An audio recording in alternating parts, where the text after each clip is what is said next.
Welcome to this present trade tutorial on how to use Pack Mode in Civil Site Design and manage your project data more efficiently. In older versions of Civil Site Design, project data was not stored inside the DWG file itself. Instead, CSD created a separate folder called the Data folder, and all road strings, templates, profiles, and related design information was stored there. That means if you copied the DWG file alone without the data folder, the CSD design would disappear. We explained this in detail in the previous video. Now, in the newer versions, Civil Site Design introduced a different approach called Pack Mode.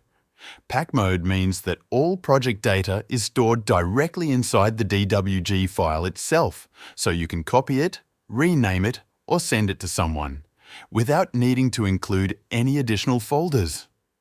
In this video, we'll see exactly how Pack Mode works and how to use it correctly. First, check the size of the current DWG file.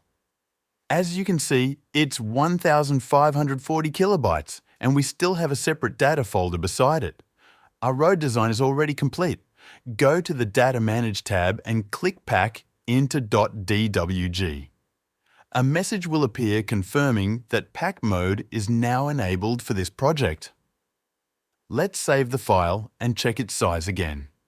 Now it's 1,780 kilobytes, which means the project data has been embedded inside the DWG file. You'll also notice a compressed file named Data Backup. If you open it, you'll see it contains the same content as the original data folder. To fully understand what happened, let's create a new folder. For example, CSD Trial 02. Now, copy only the new DWG file into this folder. When you open it, you'll see a message. Data has been found inside this DWG file. Would you like to unpack this data? Click OK. Civil Site Design will automatically extract the data and restore the project exactly as before.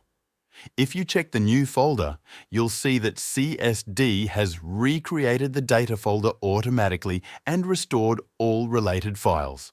This means you can safely send the DWG file alone, and the receiver only needs to click OK to restore the full project.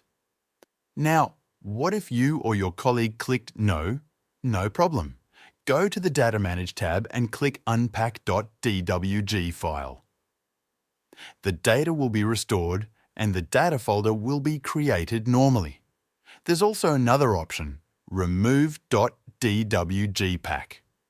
This separates the data from the DWG file again and returns the project to the traditional method, where the DWG depends on the external data folder. Don't worry, this does not delete your data. It simply changes how it is stored. And here you have it, a safer and more flexible way to manage your civil site design projects. Contact Present Trade today to get your free trial of Civil Site Design and try it yourself.